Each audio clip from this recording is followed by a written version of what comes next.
Did Outrageous, what's the chronology of Outrageous Fortune and walking away from Cheers? I mean, was Outrageous Fortune out and successful when you quit Cheers?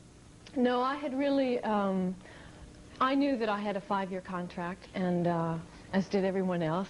And so the discussion of what was going to happen following that 5-year contract had come up around the 4th year, I think. And Ted, I believe it was the 4th year, or prior to the 4th year, that he extended his 5-year contract to 6. So that discussion was ongoing, and I pretty much indicated that I was ready to devote more time to my family, and I already had my contract with Disney by that point. So although I hadn't given them a final decision, I'd indicated where I was going, so they wouldn't be left without some sense of where they were going.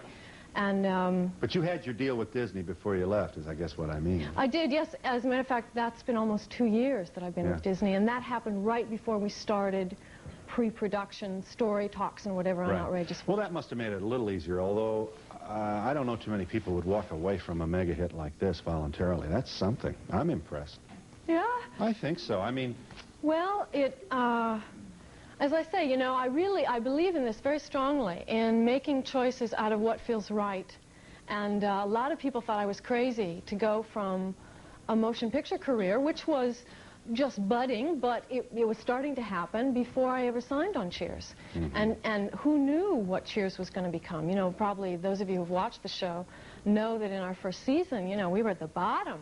As good as we were, and we were, I think, just as good the first year as we were the last, but we were at the bottom, so who knew, you know, but it felt right to me to do the show, and it felt that I had completed my obligation and was ready for other things.